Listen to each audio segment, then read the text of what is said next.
Football clubs have historically been sources of entertainment and symbols of unity in local communities.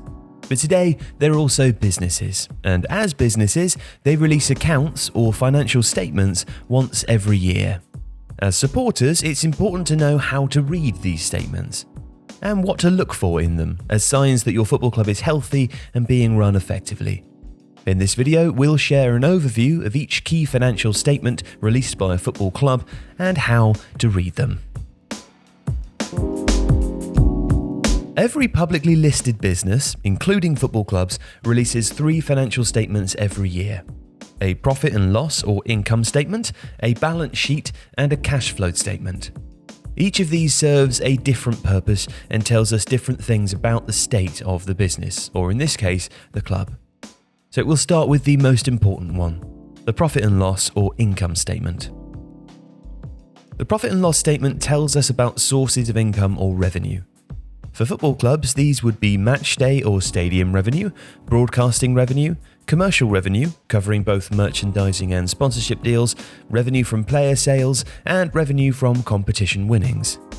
It also tells us about the costs, the bulk of which for a football club would be player and staff wages and expenses, including incidentals such as travel costs, new signing transfer fees or amortized contract value, corporate office costs, including office staff and the infrastructure costs, stadium or training ground maintenance and repair, or in some cases, exorbitant interest payments and finance costs. Especially true for heavily leveraged football clubs such as FC Barcelona or Manchester United. We can also see how all of the above have trended over time. For instance, in the COVID-impacted year ended 30th of June 2021, matchday revenue for Manchester United dropped by 92%.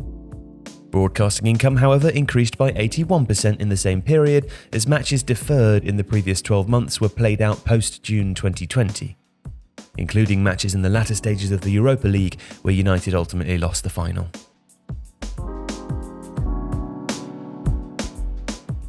The next statement that we'll talk about is the balance sheet. Now, a balance sheet weighs up a football club's assets, for instance, player contracts, a part of which is amortized in the income statement annually. And it weighs these against liabilities, which it owes or needs to pay, most commonly debt or taxes.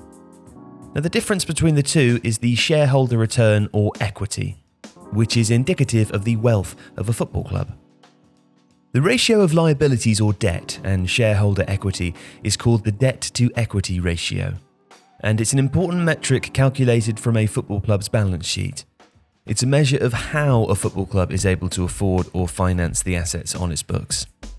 For instance, if a football club borrows a lot of money to be able to afford multiple new and expensive signings, the debt-to-equity ratio would increase dramatically. Such football clubs are said to be heavily leveraged. Debt usually comes with a heavy interest or finance cost, which will reflect in the income statement in subsequent years and will affect future earnings and returns for shareholders. However, does that mean that football clubs with lower debt-to-equity ratios are healthier businesses? Well, not necessarily. It could just mean that the football club has incredibly rich owners. Ultimately, the balance sheet doesn't give us the full picture, but it does provide a point-in-time view of sources of funding, which, when seen in conjunction with sources of income and sources of cash, provide us with a more complete picture. The cash flow statement tracks sources and sinks of cash for the football club in that year. This is different from the income statement because not all sources of income are received immediately as cash, and not all costs are paid immediately in cash. The most obvious example is transfer fees. If a club buys a player for a high upfront fee paid in cash, that would entirely reflect in the cash flow statement as an outflow. However, if the player is signed on a multi-year contract, the club would amortize the transfer cost or divide it up over the duration of the contract, and only a portion of the fee would reflect in the income statement that year. Cash flow statements have become highly relevant in the last 2 years.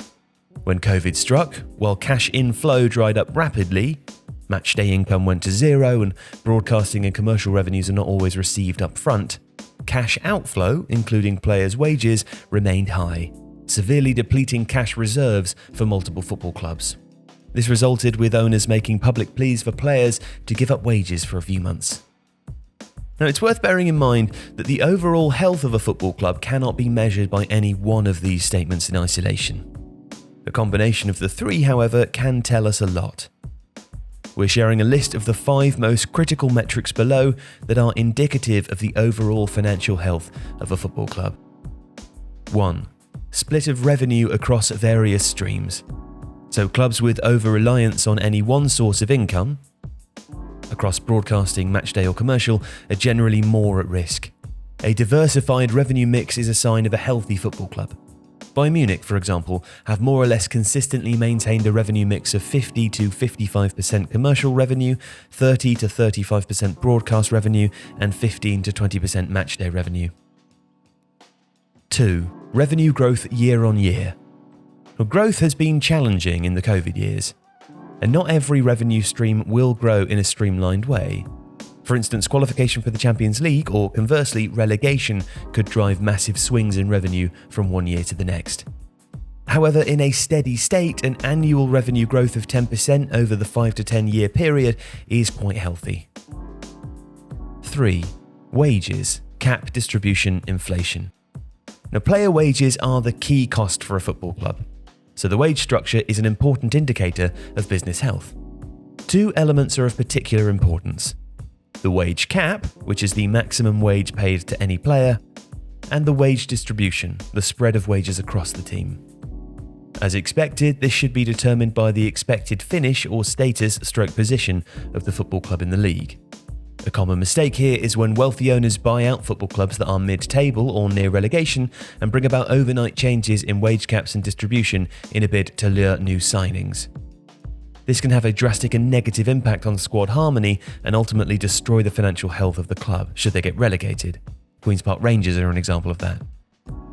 By contrast, Liverpool have a healthy wage cap and distribution for a title-contending Premier League club. A good rule of thumb for wage inflation, or wage bill growth, is to track it versus revenue. It should follow the 10% steady state annual revenue growth rate or grow slightly slower over a 5 to 10 year period. 4. Transfer effectiveness, return on investment on transfers. Transfer effectiveness is a critical indicator of business health for a football club, and is a big driver of the sustained financial success seen by Liverpool, Bayern Munich, and at smaller scale clubs such as Brighton. 5. Leverage and finance costs. While Barcelona might have recently restructured their debt, being over-leveraged with considerable finance cost has led them to selling off future media, merchandising and licensing rights, essentially giving up access to future revenue streams to finance costs of today. Ultimately, football clubs are not the most attractive businesses to run, but there are indicators of better versus poorer financial health. It's important for fans to understand these and keep a check on business decision makers at their teams. If you like this video, please consider subscribing to the channel.